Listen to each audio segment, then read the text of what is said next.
Marcos capítulo 1, versículos 35 a 39.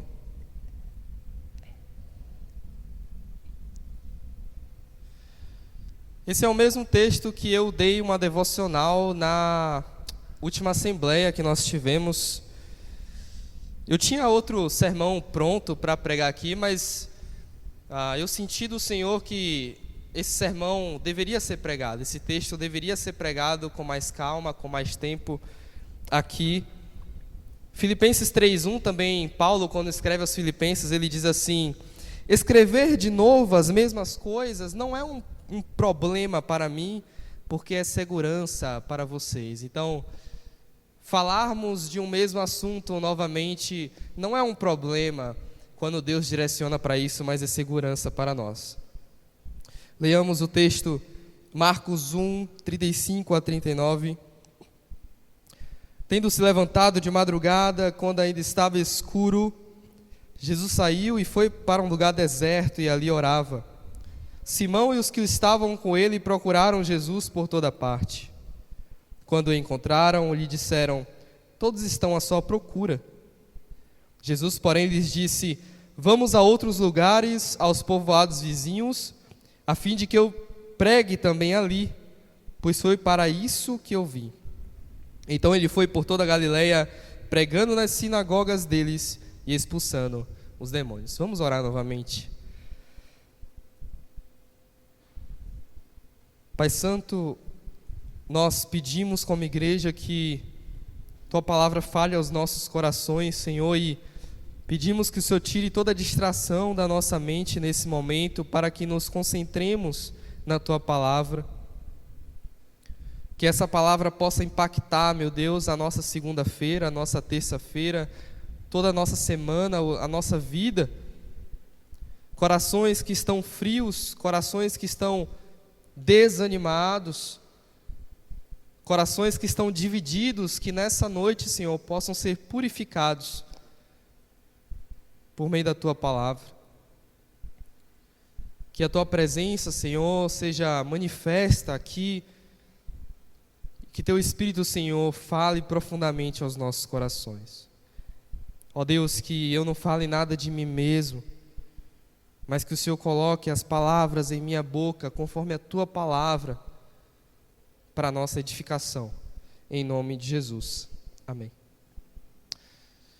Irmãos, quais são as consequências de agirmos sem motivação, sem capacitação e sem direção?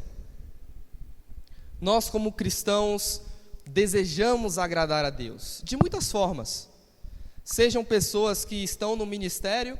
Jesus, nesse texto, ele estava ali desejoso de pregar o evangelho por toda a região. Mas também muitos que estão aqui que não estão no ministério também desejam servir ao Senhor. Desejam servir ao Senhor dentro da sua própria casa. Desejam servir ao Senhor e fazer a vontade do Senhor no trabalho, na vizinhança, na faculdade, no colégio, em meio às amizades, em meio às diversas situações da vida. A palavra de Deus nos ensina que em todo momento, em todas as situações, há oportunidades de testemunharmos o Senhor. Mas quais são as consequências de nós queremos fazer a vontade do Senhor sem motivação, sem capacidade e sem direção? Sem motivação, nos tornamos meros religiosos. Passamos ano após ano na igreja e nos acostumamos a vir aos cultos. Nos acostumamos com a vida cristã. Não desejamos mais progredir na piedade e na santidade. Será que se eu e você olharmos para os últimos 2, 5 anos, conseguimos ver um crescimento da nossa vida espiritual? Conseguimos ver um amadurecimento do nosso caráter cristão? Conseguimos ver um crescimento também da nossa intimidade, do nosso relacionamento com o Senhor? Esse é o perigo de servirmos a Deus sem motivação. E sem capacitação? Com certeza, há pessoas na sua família, na minha família, que não são cristãs. O Natal está chegando, a família vai se reunir. Como é que você vai testemunhar de Deus para eles? Você talvez já fez estratégias, mas será que é só fazer estratégias? Será que é só chegar lá e falar o que der na mente? Precisamos de capacitação. Precisamos de capacitação. Para que o Espírito Santo de Deus coloque as palavras em nossa boca. Você talvez tenha um colega de trabalho que, primeiro, você não tem coragem de falar de Jesus para essa pessoa. Talvez a amizade de vocês dois já dificulta isso. Ou você não sabe o que falar. Precisamos de capacitação.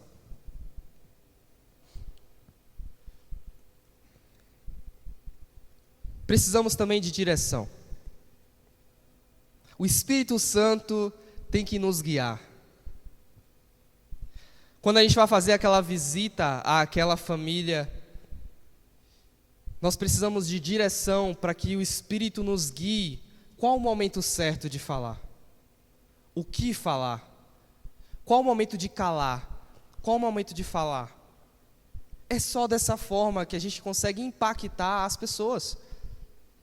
Só dessa forma. A gente poderia, e provavelmente vamos fazer isso, sair aqui pelas ruas do Jardim Imperial pregando o Evangelho de Deus. Mas, irmãos, sem capacitação, sem motivação, sem direção, não vai haver frutos. E se haver, vai ser muito pouco. Porque estaremos fazendo na força do braço. Mas a oração, a intimidade com o Senhor, a dependência do Senhor, a oração é o que nos dá capacidade, direção e motivação. Tanto para servirmos a Deus, como também para servi-lo da maneira correta. Este bairro aqui é um bairro de muitas carências, muitas necessidades financeiras, espirituais, médicas, psicológicas. E nós podemos ter a tendência de querer ganhar esse bairro para Jesus, talvez pensando somente em uma cesta básica, pensando somente em melhorar a vida social, física dessas pessoas, as necessidades terrenas. Mas é a oração que vai nos dar a sensibilidade de nos preocuparmos com as almas dessas pessoas que estão indo para o inferno. Porque é só a oração nos dá a urgência do inferno. Eu não sei você, mas muitas vezes eu tenho até constrangimento de falar do inferno para as pessoas. Mas a realidade que a Bíblia nos conta é que existe o inferno.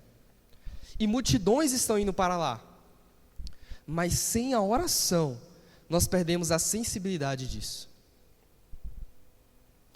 Deixa eu contar um pouco do contexto deste texto. Talvez na página anterior da sua Bíblia, nós conseguimos ver o começo do ministério de Jesus. Ele é batizado por João Batista. Deus Pai testemunha que ele é o Messias e o Espírito Santo repousa sobre ele. Ele vence Satanás no deserto, sendo tentado, uma coisa que nós nunca conseguiríamos e conseguimos fazer. Então ele começa o ministério dele na Galileia. Marcos capítulo 1, versículo 14 diz assim: depois de João ter sido preso, Jesus foi para a Galileia, pregando o Evangelho de Deus. Ele dizia: o tempo está cumprido e o reino de Deus está próximo. Arrependam-se e creiam no Evangelho. Então Jesus, ele começa o seu ministério na Galileia. E então ele chama 4 pescadores, dos versículos 16 a 20. E então ele entra numa cidade chamada Cafarnaum, ali na região da Galileia. A região da Galileia era uma região mais para o norte de Israel, mais para o norte ali. Então Jerusalém ficava mais na parte de baixo, Galileia na parte de cima. E a Galileia era composta de judeus e gentios. Por isso havia um certo preconceito, principalmente dos judeus que moravam ali em Jerusalém, com a Galileia. Sabe, a Galileia era vista um pouco como um lugar impuro, uma região impura, até porque o templo ficava em Jerusalém. Então, era como se o povo da Galileia era de um nível inferior, uma classe mais baixa de povo de Deus. E Jesus vai para onde? Para a Galileia. E ele começa o seu ministério na Galileia, se importando tanto com quem é filho de Abraão, como quem não é filho de Abraão. Porque o Senhor Jesus, ele não veio para os sãos, mas para os doentes, aqueles que precisam de médico, e ele é um médico que cura as nossas almas. Então ele começa o seu ministério na Galileia, e ele entra na cidadezinha de Cafarnaum. Olha só o versículo 21. Depois de entrar em Cafarnaum, e logo no sábado, Jesus foi ensinar na sinagoga. E aí, desse versículo 21 até o versículo 28, acontece que Jesus, como mestre, sabendo todo o conhecimento de Deus, ele ensina naquela sinagoga, mas ele é diferente dos outros mestres, porque ele ensina com autoridade. E essa autoridade faz com que uma pessoa endemoniada entre na sinagoga, e Jesus expulsa o demônio daquela pessoa. Claro que os religiosos não gostaram muito disso, mas é assim que ele começa a demonstração de milagres ali em Cafarnaum. Perceba no versículo 21, que diz assim: depois de entrar em Cafarnaum e logo no sábado. Então, o dia anterior do nosso texto, que é versículos 35 a 39, era um sábado. E esse sábado começa com Jesus ensinando na sinagoga, expulsando o demônio. Aí logo depois que Jesus faz isso na sinagoga, olha só os versículos 29 a 31. E saindo da sinagoga, foram com Tiago e João para a casa de Simão e André. Então, logo depois dele começar o sábado na sinagoga, expulsar um demônio, ele sai diretamente e vai para a casa de Pedro e cura a sogra de Pedro, fazendo assim mais um milagre. Ainda no sábado, olha só os versículos 32 a 34. À tarde, depois do pôr do sol, trouxeram a Jesus todos os enfermos e endemoniados. Então, ainda no sábado, ele vai à tarde curar todos os enfermos e endemoniados. Versículo 33. Toda a cidade estava reunida à porta da casa, e ele curou muitos que se achavam doentes de todo tipo de enfermidades. Também expulsou muitos demônios, não lhes permitindo que falassem, porque sabiam quem ele era. Eu quero que você imagine a situação. Ele começou o sábado fazendo algumas coisas muito importantes. Ele ensinou na sinagoga, ele expulsou demônio, ele curou a sogra de Pedro.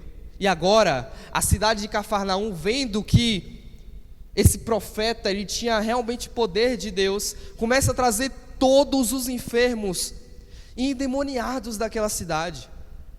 Irmãos, pense Atibaia inteira, sabendo que tem uma pessoa aqui que chegou, que tem poder de curar e expulsar demônios.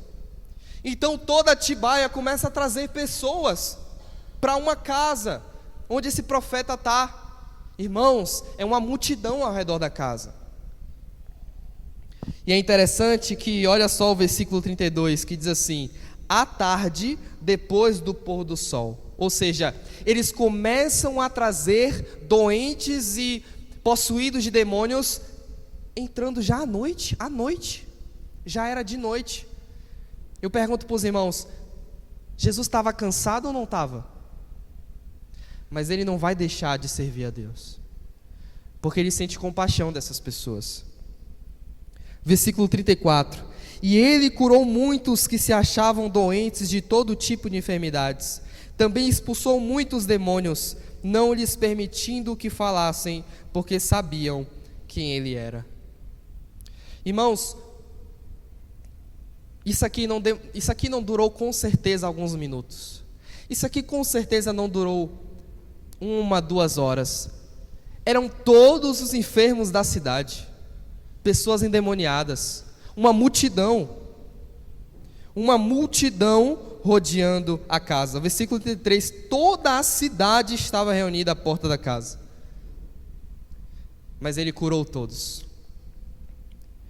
E olha só agora o nosso texto, versículo 35. 35 a 37.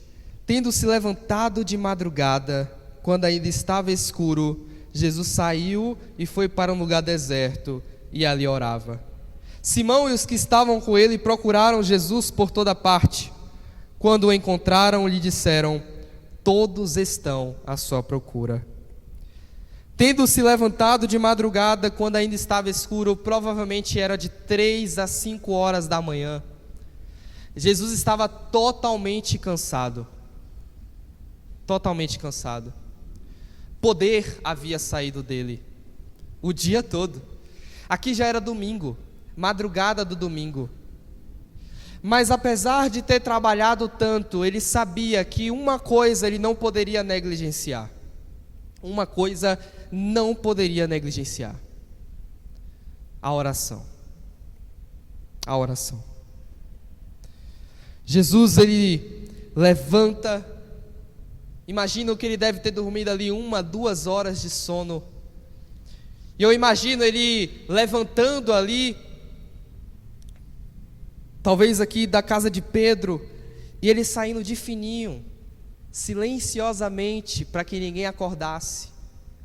Ele saindo de fininho, abrindo a porta da casa devagar, e pensando em uma floresta, em um lugar aberto, que ninguém pudesse achá-lo, porque ele tinha que ficar a sós com o Pai. Ele sabia que mesmo que o corpo dele estivesse totalmente cansado, ele não poderia negligenciar isso. E ele foi para um lugar deserto e ali orava. Quero pedir que você abra Mateus capítulo 6. Deixe marcado aí que a gente vai voltar em Marcos 1. Abra comigo em Mateus capítulo 6.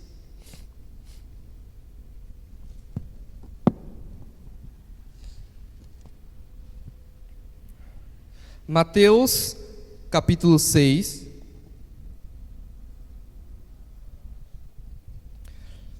Versículos 5. Versículos 5 a 8. Mateus capítulo 6, versículos 5 a 8.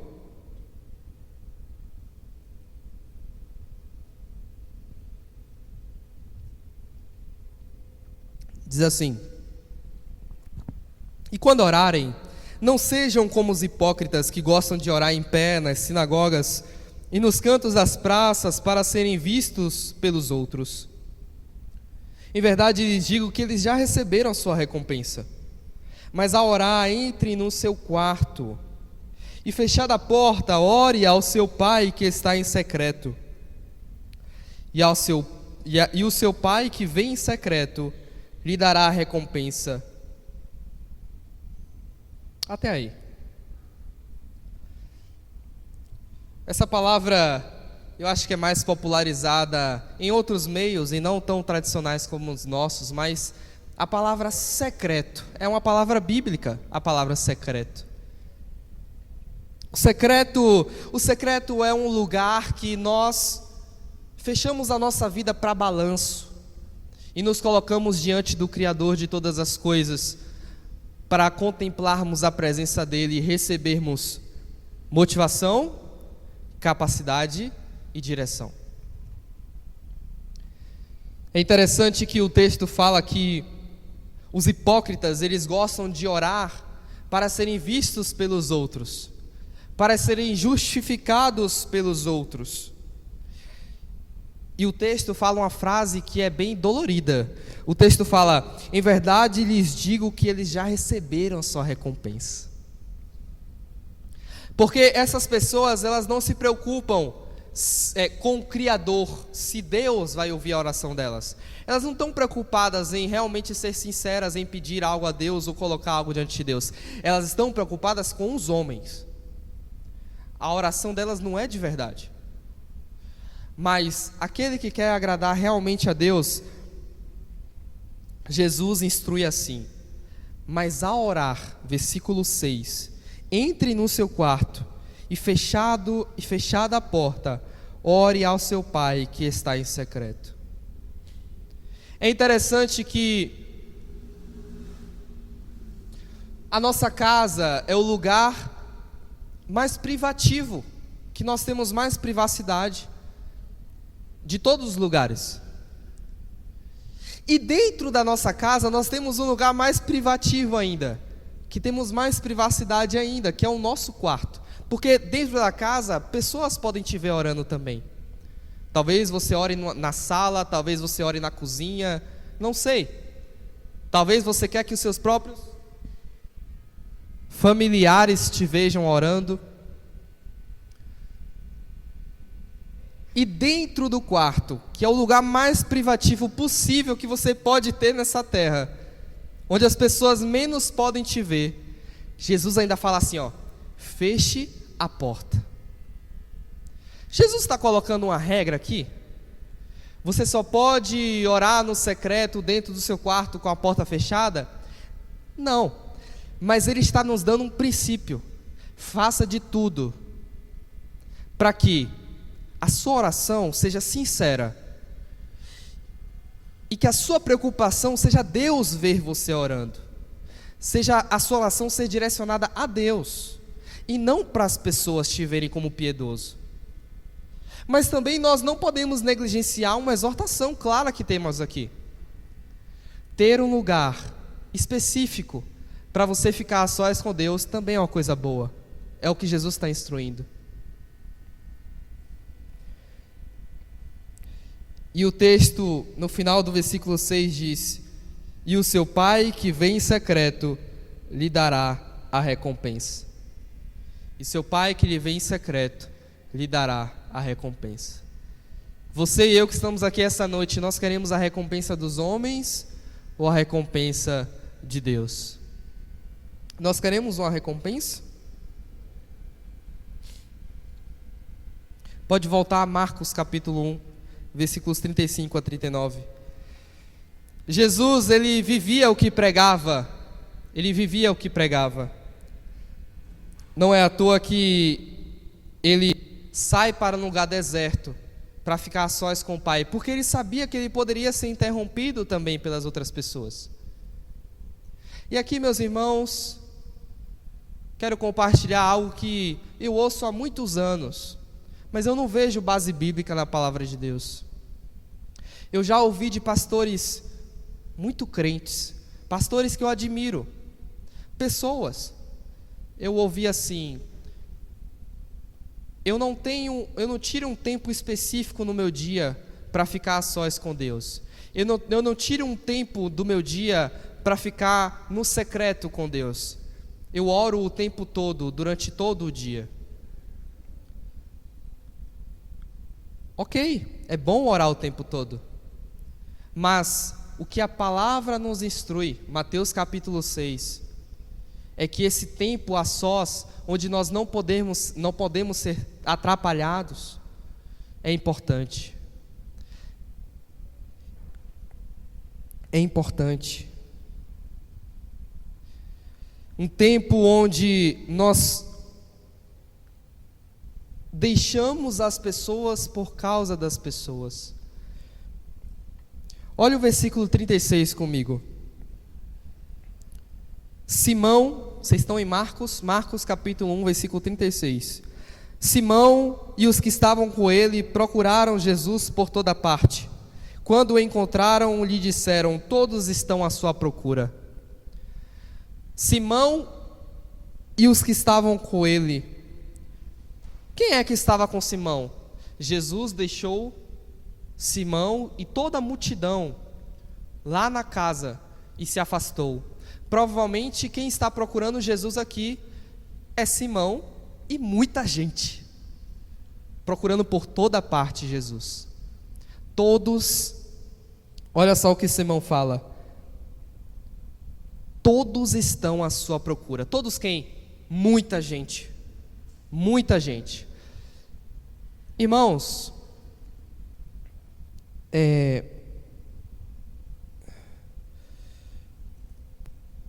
a gente vai ver mais para frente nessa pregação que Jesus ele fala assim: eu preciso pregar em outros lugares. Porque Jesus estava fazendo muitas curas e milagres em Cafarnaum. Jesus estava se tornando muito popular em Cafarnaum. Todo mundo estava à procura dele. Multidão estava à procura dele. A sociedade estava à procura dele. Jesus não é como nós, pessoas comuns. Multidões estavam à procura dele, desesperadas.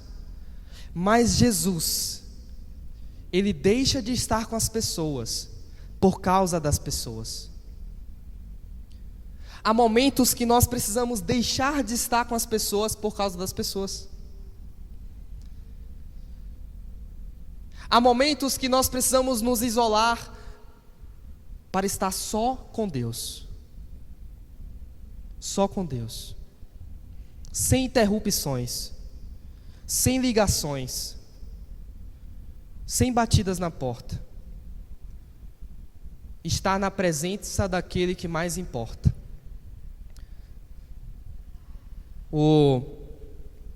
Um pregador, ele fala que foi na Coreia do Sul, e uma das maiores igrejas na Coreia do Sul, havia 100 mil membros naquela igreja, 100 mil membros.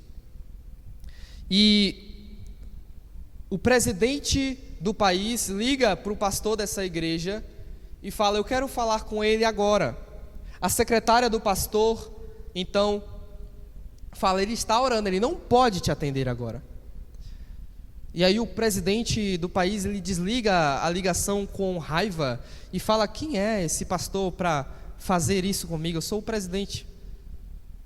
Depois de um tempo, o presidente procura o pastor de novo e o presidente fala: eu sou o presidente do país, como é que você não me atende por estar orando? E o pastor da igreja fala assim: eu estava em uma audiência com alguém muito mais importante que você, não poderia parar. O lugar secreto é importante, meus irmãos. Ao estar meditando nessa mensagem, eu perguntei a Deus: Deus, eu até pedi um conselho de um amigo, ele me deu um conselho fantástico. Ele falou assim: Moisés, mas quem trabalha e estuda o dia inteiro, como é que pode aplicar essa mensagem? E aí eu pensei em aplicações para essas pessoas. Muitos de vocês aqui, irmãos, trabalham e estudam o dia inteiro, têm uma vida super atarefada, até mesmo com os filhos, cuidando da casa e tudo mais. Mas eu fui orar a Deus e eu perguntei: Deus, o que que nos leva a muitas vezes negligenciarmos, a não separarmos um tempo para estar a sós com o Senhor no nosso dia? Me veio 3 coisas na minha mente. Primeira coisa, a avareza. Nós não nos contentamos com o que temos. A nossa vida já tem um padrão bom. A nossa vida já tem um padrão suficiente. Mas nós não tiramos um tempo do nosso dia para estar com o nosso Pai em secreto, porque nós queremos encher cada vez mais o nosso dia de trabalho. E até mesmo nas nossas férias nós trabalhamos. Nos feriados nós trabalhamos.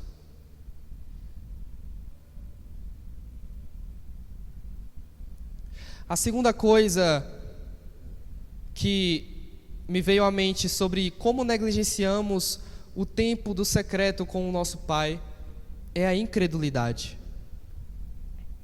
Nós acreditamos mais que correr atrás de pessoas, de amigos, de familiares podem resolver os nossos problemas financeiros, médicos, psicológicos, ou de decisões do que orar a Deus. Tirar um tempo para orar o Senhor. Você quer ver como as nossas orações, elas são tão profissionais muitas vezes? Muitas vezes nós paramos para orar a Deus e nós só falamos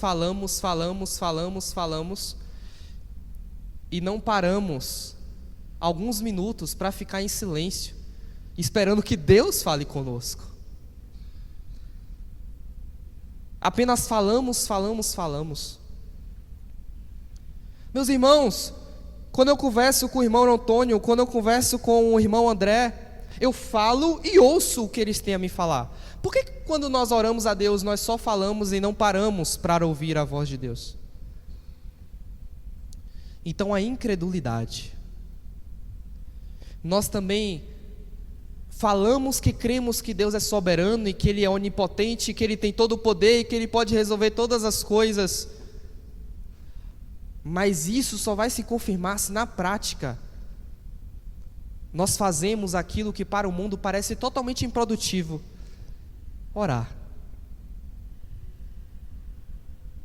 Para o mundo parece totalmente improdutivo.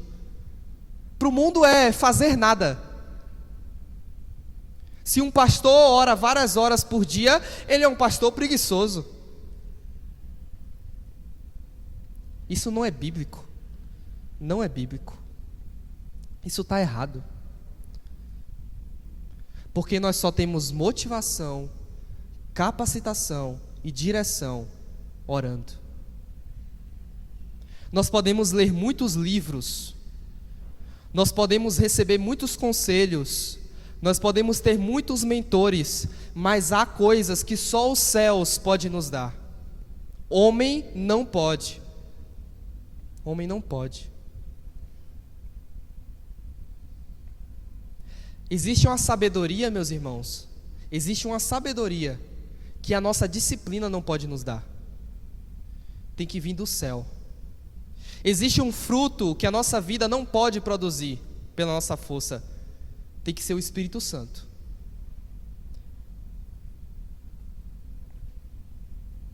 E é isso que nós encontramos base bíblica.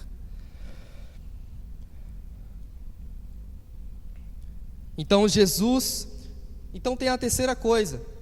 Terceira coisa que me veio à mente, porque que nós negligenciamos o nosso momento de secreto com Deus, é a idolatria.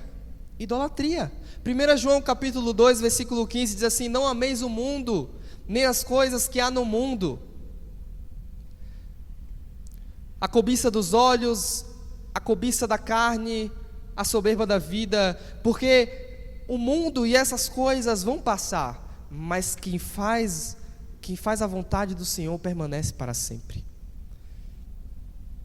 E muitas vezes nós neste mundo, eu falo por mim, o nosso coração acaba sendo atraído por muitas coisas, muitas pérolas, muitos tesouros, que acabam lutando, entrando em conflito no nosso coração com o nosso Deus.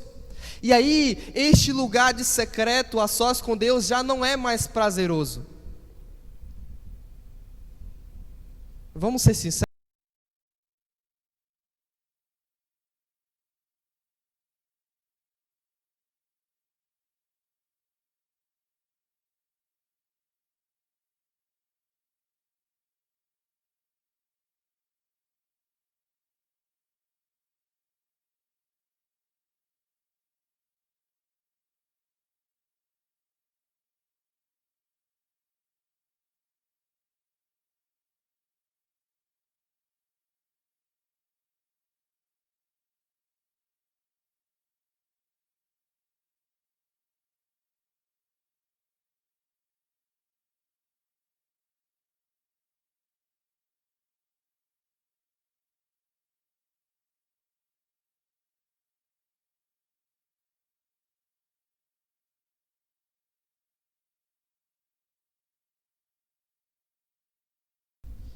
Mas irmãos,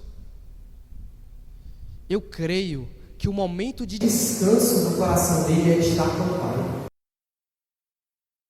Muitas vezes nós vemos o nosso momento de secreto, de estar a sós com Deus, como um fardo, e não como um momento que é um presente que Deus nos dá de prazer, de regozijo. Eu vou falar pela minha vida, nem sempre é assim, mas eu quero dizer para os irmãos, um momento de devocional, nem que seja 15 minutos que eu tiro do meu dia, para estar com o Senhor em oração, é o melhor momento do meu dia. É o momento que eu falo assim: pronto, agora eu vou ter prazer de verdade, agora é o meu momento de deleite, agora é o momento que eu vou estar com o amado da minha alma, com o desejoso do meu coração, com o meu grande tesouro, com a minha pérola de grande valor, com aquele que me salvou, com aquele que me ama, com aquele que é tudo para mim, o Criador do universo, aquele que eu amo mais do que todas as pessoas dessa terra, mais do que todas as coisas. É um momento que eu vou estar a sós com Ele. Aquele que me salvou, aquele que eu vou passar a eternidade, aquele que me ensina a verdade, aquele que transformou minha vida. Nem que seja 15 minutos, 30 minutos do seu dia, esse deveria ser o momento mais especial dos nossos dias. Um momento de prazer. Eu quero te incentivar a partir de hoje de olhar o seu momento de secreto, de oração, de devocional, como um momento de prazer. O ponto alto do seu dia cheio de tarefas. É o dia que você tem tanta coisa para fazer, tanto trabalho, tanta coisa para estudar, mas você separa ali rapidinho na sua agenda, sacrifica alguma coisa, encaixa ali meia hora para ficar a sós com Deus. É o seu momento, o ponto alto do seu dia. Susannah Wesley, mãe de John Wesley. John Wesley foi um pastor metodista, um dos maiores evangelistas dessa terra. Susannah Wesley, ela tinha 11 filhos. Ela foi uma dona de casa, uma mãe. Ela só fazia isso. Quando eu só fazia isso, não é que eu estou menosprezando, eu estou dizendo ela não tinha outra atividade. Ela tinha 11 filhos. 11 filhos, eu creio que não tem ninguém que tenha 11 filhos aqui. E com 11 filhos cuidando da casa, ela tirava 1 hora do seu dia para se trancar no seu quarto para orar com Deus, para orar a Deus. Porque ela sabia que se ela não passasse 1 hora, e aqui eu não estou falando de tempo, eu estou priorizando que ela tirava um tempo. Ela sabia que se ela não tirasse um tempo para estar a sós com Deus, ela não conseguiria criar os seus filhos da melhor maneira possível. E desses filhos saiu John Wesley, um dos maiores evangelistas que essa terra já viu. Porque só a oração nos dá motivação para criar os filhos, capacidade para criar os filhos e direção para criar os filhos.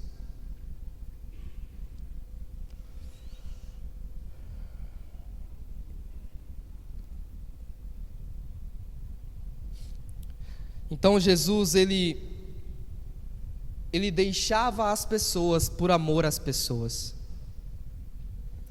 Deixar as pessoas por amor às pessoas.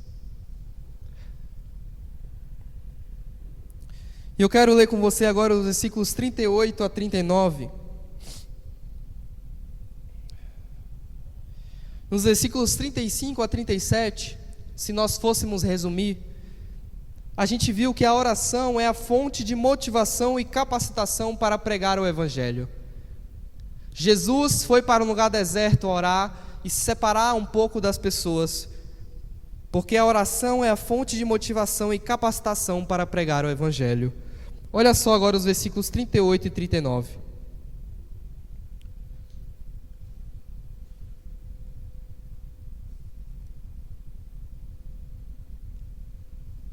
Jesus, porém, lhes disse: vamos a outros lugares, aos povoados vizinhos, a fim de que eu pregue também ali, pois foi para isso que eu vim.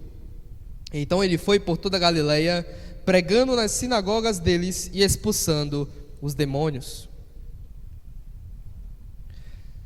Jesus, ele estava motivado, ele estava capacitado. E agora ele está recebendo direção. Cafarnaum estava agitada com a presença de Cristo.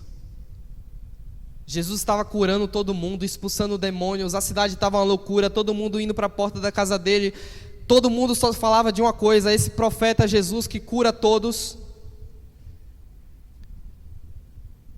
Mas Jesus não estava preocupado com a popularidade dele. Não. Jesus, ele fala assim: vamos a outros lugares, aos povoados vizinhos, a fim de que eu pregue também ali, pois foi para isso que eu vim. Jesus não estava querendo usufruir ou aproveitar a sua popularidade. Ele estava sendo como um rei, Cafarnaum. Mas ele sabia que havia outras cidades que precisavam ouvir o Evangelho. E aqui, meus irmãos, perceba que até este momento, Jesus estava ajudando muito as pessoas daquela cidade em suas necessidades físicas. Ele estava curando as pessoas, expulsando os demônios. Necessidades do corpo, necessidades físicas. Mas Jesus sabia que a maior necessidade das pessoas não são as suas necessidades físicas, mas é as suas necessidades espirituais, as suas necessidades eternas. Nós, como Igreja Batista do Jardim Imperial, não podemos cair na mentira, na falácia de que resolver as necessidades físicas das pessoas é tudo que devemos fazer. E é uma tentação para nós. Mas também nós não podemos cair no oposto, que é só pregar o Evangelho, só cuidar das necessidades espirituais e não cuidar das necessidades físicas, porque nós vemos nesse texto que Jesus se preocupava com as necessidades físicas das pessoas. Mas eu queria enfatizar as necessidades espirituais. Jesus fala: eu quero pregar nos lugares vizinhos, pois foi para isso que eu vim. Jesus, ele não veio de uma cidade ou outra, ele veio do céu. E ele sabia que a maior necessidade das pessoas, ele sabia como ninguém, era a salvação dos seus pecados. E ele queria anunciar isso por todos os lugares. Ele estava focado na missão. Irmãos, nós como cristãos, vai aparecer muitas oportunidades de nós ajudarmos as pessoas fisicamente, dando um prato de comida, ajudando financeiramente, e nós devemos fazer isso, porque Jesus se preocupou com isso. Mas não se esqueça que a maior necessidade dessas pessoas é a necessidade espiritual. A maior necessidade das pessoas não é psicológica, não é física, não é saúde, não é finanças, é espiritual. Multidões estão indo para o inferno por causa dos seus pecados, e elas precisam ouvir de nós que há um Salvador para o pecado delas, um Salvador que as ama, um Salvador que morreu na cruz por elas, um Salvador que deixa as 99 ovelhas para buscá-la. Que a vida dela tem um propósito, e o propósito é que há um Criador que a criou, e ela precisa voltar a esse Criador. Nós precisamos falar isso para as pessoas. E não podemos ter vergonha, constrangimento de falar isso. E só a oração pode nos dar essa coragem. Versículo 39 diz assim: então ele foi por toda a Galileia, pregando nas sinagogas deles e expulsando os demônios. Então Jesus saiu de Cafarnaum, da sua popularidade, onde ele estava benquisto, e ele foi por toda a região, pregando o Evangelho aos judeus e aos gentios, que precisavam ouvir a mensagem de salvação. Ele começa nas sinagogas, ele começa nas sinagogas pregando nas sinagogas deles, porque os judeus precisavam ouvir a mensagem. Romanos fala que primeiro aos judeus, depois os gregos, depois os gentios. Então Jesus vai nas sinagogas e vai expulsando os demônios. É interessante que numa mesma frase nós vemos Jesus se preocupando com a necessidade espiritual e física, pregando e expulsando os demônios. E eu queria terminar esse sermão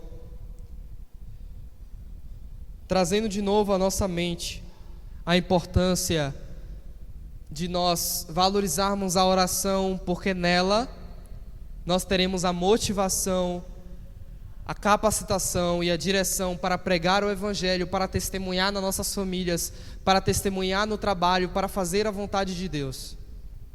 Não só pastor, não só líder, mas também pessoas que têm o seu ministério nos seus trabalhos, como muitos dos irmãos aqui, nos seus familiares, nas suas amizades. Meus irmãos, o Santo dos Santos, antigamente, Antigo Testamento, era um lugar no tabernáculo, depois no templo, o lugar mais o lugar que era no mais interior do templo, a sala no lugar mais interior do templo, o Santo dos Santos. Nós tínhamos ali o pátio do templo, nós tínhamos o santo lugar e nós tínhamos o Santo dos Santos. No Santo dos Santos estava ali, um dos itens era a Arca de Deus, com o propiciatório, onde representava a presença de Deus. Não era permitido as pessoas terem acesso a Deus, à presença de Deus naquela época. Somente o sumo sacerdote, um homem entre todo o povo, o sumo sacerdote, poderia entrar no Santo dos Santos uma vez na semana, no mês não. O sumo sacerdote só poderia entrar no Santo dos Santos uma vez por ano. E a presença de Deus estava ali. Interessante que neste lugar, nessa sala, o Santo dos Santos, havia uma cortina, e nessa cortina havia querubins desenhadas na cortina, e também em cima da arca havia 2 querubins com as asas estendidas sobre a arca. E os irmãos lembram que no Jardim do Éden, o que é que estava na porta do Jardim do Éden protegendo para que ninguém entrasse? Querubins ou serafins, não me lembro agora, mas eram anjos protetores de Deus. E aqueles anjos desenhados ali na cortina do Santo dos Santos, e em cima da arca, representava que ninguém poderia entrar na presença de Deus, senão o sumo sacerdote, uma vez por ano. Lembra que no Jardim do Éden a presença de Deus estava lá? Mas por causa do pecado fomos separados? No Santo dos Santos, isso era representado. Meus irmãos, isso é muito sério. Você lembra da mulher samaritana? Jesus tem um encontro com ela, ela era de Samaria. Samaria era um lugar onde para os judeus era considerado impuro. O templo verdadeiro estava lá em Jerusalém. E Jesus se encontra com a mulher samaritana, e a mulher samaritana diz: os judeus dizem que o templo de Deus está lá, não está aqui, temos que adorar lá. A mulher samaritana não tinha acesso à presença de Deus, ninguém tinha acesso à presença de Deus plenamente para adorar a Deus. Então Jesus fala para aquela mulher samaritana: é chegado o tempo, e já chegou, que os verdadeiros adoradores adorarão o Pai em espírito e em verdade. Não neste lugar ou aquele, mas em espírito e em verdade. Ou seja, esse texto que acabamos de ler, onde Jesus vai para o deserto e ora sozinho com Deus, isso se tornaria uma realidade em todos aqueles que viriam a crer em Jesus. Não é só mais o Filho de Deus que teria acesso completo ao Pai, mas o Filho de Deus desce do céu e vem nos oferecer agora a oportunidade de termos a intimidade, a comunhão que Ele mesmo tem. E então Jesus, por causa dos nossos pecados, Ele morre naquela cruz. E no momento que Ele morre naquela cruz, lá no templo o véu é rasgado, de alto a baixo, para que ninguém diga que foi homens. Uma cortina extremamente grossa, grande, rasgada de cima a baixo. A cortina que tinha querubins desenhados nela, rasgada de alto a baixo, significando que agora todo aquele que crê naquele homem que morreu na cruz e ressuscitou, tem acesso à presença de Deus, como Adão tinha no Éden, como o sacerdote experimentava.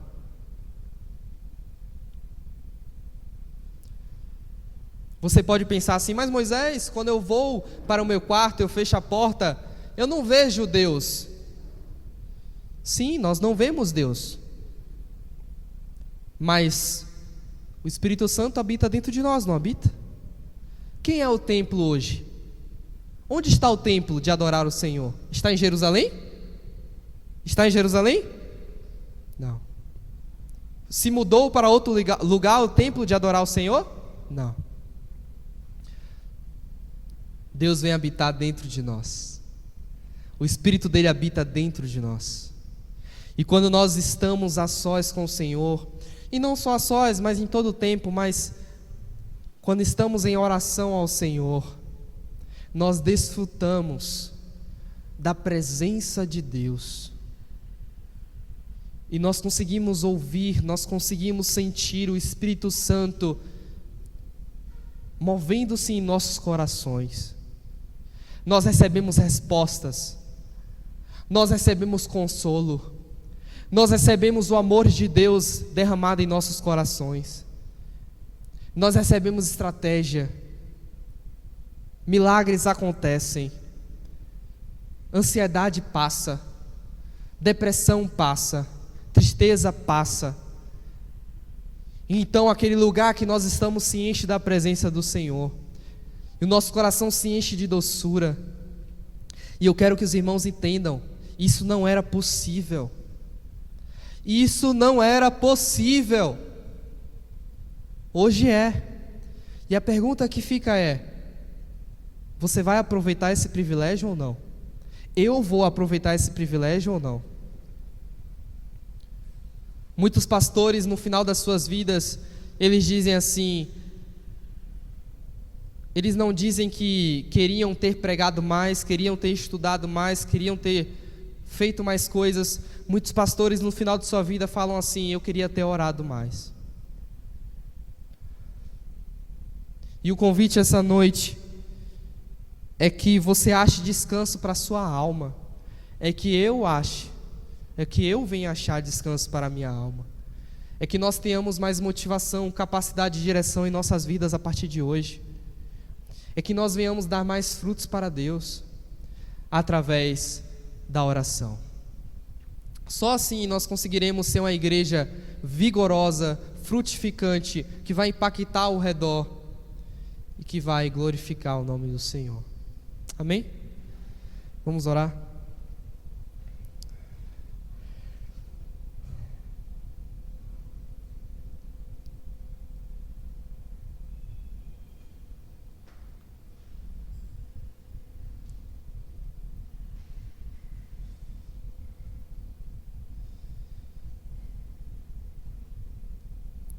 Ó Deus,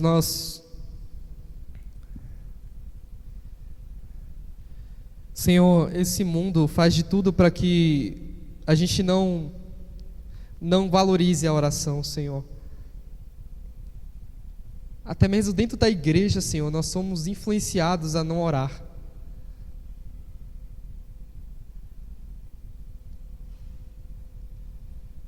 Senhor, não nos deixe na nossa ignorância, nossas fraquezas, pecados,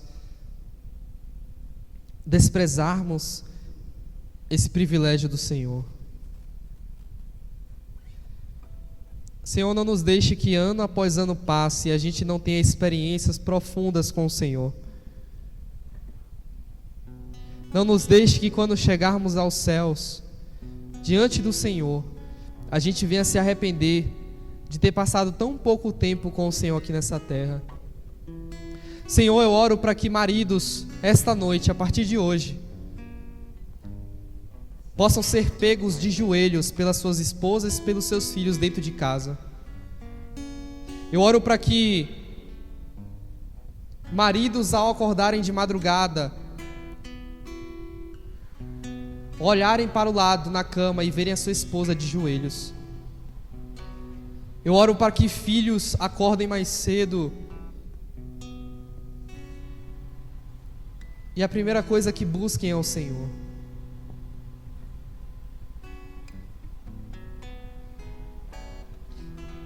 Eu oro para que essa igreja seja uma igreja conhecida, Senhor, principalmente por ser uma igreja de oração. Não porque a Bíblia manda, porque se nós vivermos somente pelo que nos mandam, não. A palavra de Deus diz que o mais importante é o coração, a disposição de coração.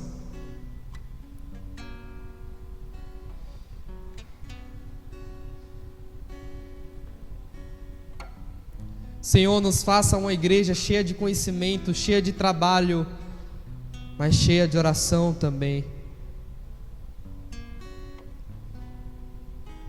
Nos ajude, Senhor.